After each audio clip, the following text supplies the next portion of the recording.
Ave Maria. Tout un programme. Tellement de compositeurs se sont essayés à composer des Ave Maria. Mais, n'y a-t-il pas des règles pour composer un Ave Maria? On reprend depuis le début. La prière comprend deux parties. Donc vous avez la salutation, je vous salue Marie, et la supplication. Concile de Trente, 1543, les pères conciliaires décident d'unifier la liturgie. Il n'y a plus désormais qu'un seul texte qui fait autorité. C'est le bréviaire romain de Saint Pie V, en 1568, rendu obligatoire dans toute l'Église latine. Donc, l'Ave Maria a sa bonne place dans sa version complète. Les pères conciliaires décident que la prière est chantée, mais elle devra l'être en entier. Alors, Caccini, 1500 et quelques, il écrit un Ave Maria, et les paroles de son Ave Maria sont Ave et Maria. Et il n'y a pas le reste de la prière. Comment un compositeur italien du XVIe siècle va oser défier les pères conciliaires en composant l'Ave Maria avec Ave et Maria, et c'est tout? Vous vous rendez compte? Parjure, trahison presque. Alors la question se pose. Est-ce que l'Ave Maria de Caccini est bien de Caccini? La réponse est non. Alors pourquoi? D'abord, tout simplement parce que ça ne correspond pas aux règles conciliaires. Donc c'est impossible, première chose. Ensuite, vous le connaissez certainement, vous l'avez déjà entendu, en le réécoutant, vous allez remarquer cette harmonie et cette mélodie qui est, somme toute, assez moderne et qui sonne pas très époque baroque, on va dire. Quand même curieux d'avoir des mélodies. Certes, la musique est universelle, certes, on s'inspire des harmonies et des musiques d'antan, on s'en sert encore aujourd'hui, mais de là à avoir des harmonies aussi modernes, c'est quand même bizarre. Eh bien, vous avez un compositeur russe, Vladimir Vavilov, qui en 1970 a écrit cette Ave Maria. Il avait pour habitude d'attribuer ses œuvres à des compositeurs célèbres italiens, souvent de l'époque baroque. Pourquoi? Certainement par grande pudeur, grande humilité, mais je n'ai pas la réponse. Donc vous allez entendre quelque part un Ave Maria assez moderne, presque aujourd'hui on dirait un Ave Maria de variété, qui est caractérisé par sa pauvreté mélodique, mais c'est pas méchant ce que je dis, c'est que ça ne correspond pas à l'harmonie de l'époque, et par sa mélodie. En gros, pour résumer, jamais un compositeur de surcroît italien n'aurait osé défier les pères conciliaires en composant l'Ave Maria sans respecter ses règles. Voici donc l'Ave Maria de Caccini qui n'est pas de Caccini.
remercier l'association des Amis de l'Orgue de la collégiale de nous avoir invités.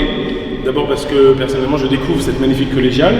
C'est la première fois que je viens à Montreux et je suis ravi de voir ça. On découvre toujours des très belles choses, on est toujours ébahis et c'est bien d'être ébahi.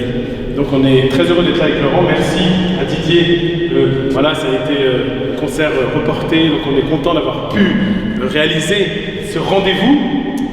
Et merci évidemment à la paroisse, merci mon père de nous accueillir et de permettre que la musique résonne dans ces beaux murs. Merci à la ville de Montreux. Et puis merci à vous d'être venus aussi nombreux un dimanche après-midi, entre le soleil et la pluie.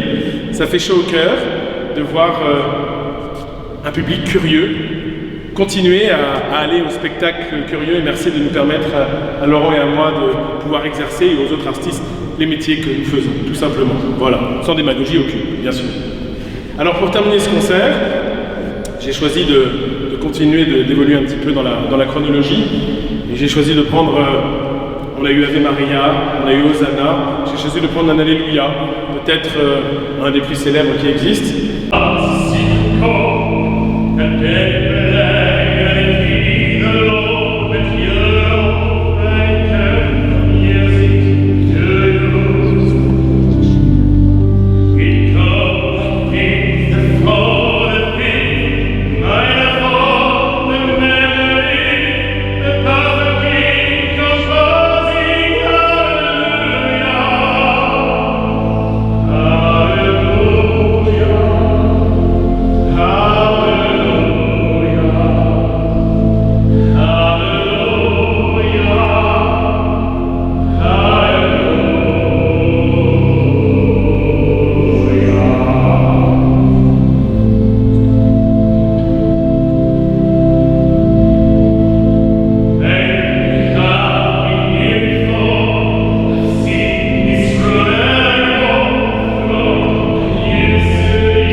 Comme on dit souvent, la petite musique de Mozart, c'est très connu, mais est-ce qu'on l'entend souvent en spectacle vivant comme ça? Pas tant que ça. Pas tant que ça. Alors j'ai choisi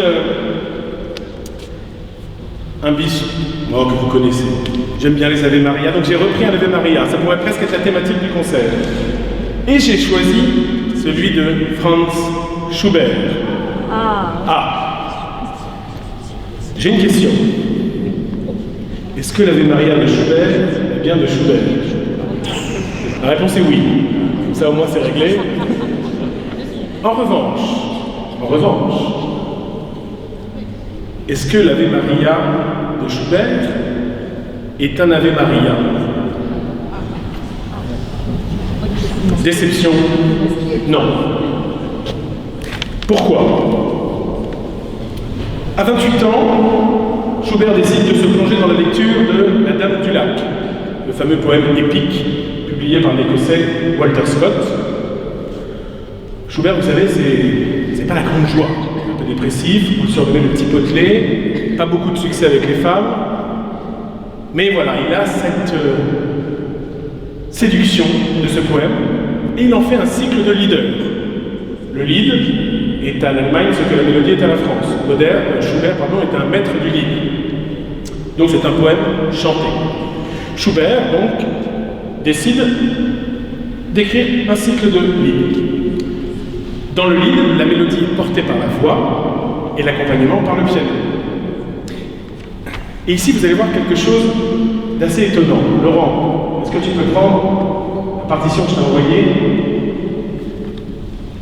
Vous allez voir qu'ici, le fameux accompagnement de l'Ave Maria de Schubert,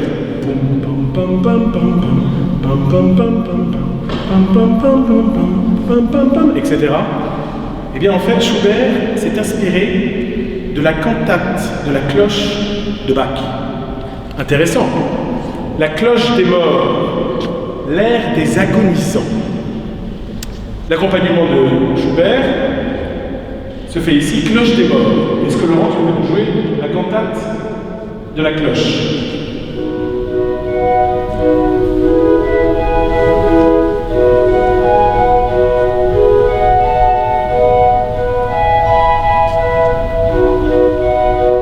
Ça, c'est Bach. Est-ce que tu peux nous jouer le début de l'Ave Maria de Schubert?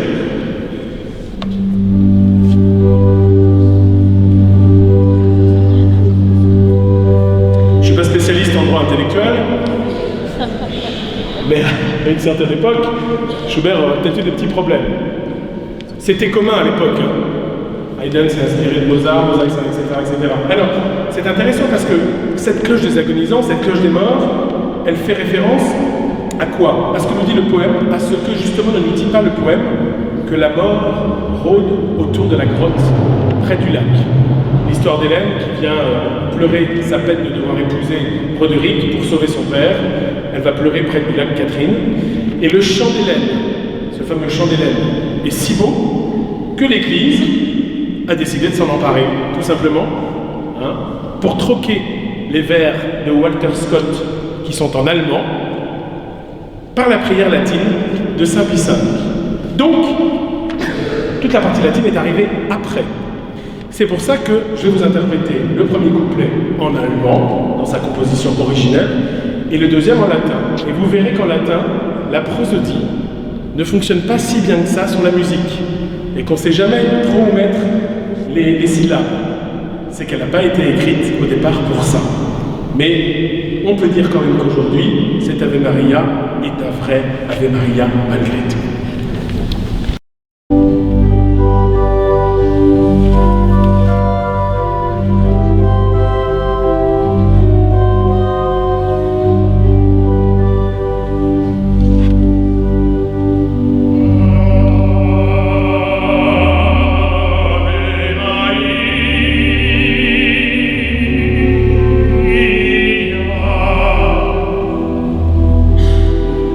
Yo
Avec Laurent, 5 minutes avant le début du concert, on s'est dit, et pourquoi pas un petit pastiche lié à un événement très récent.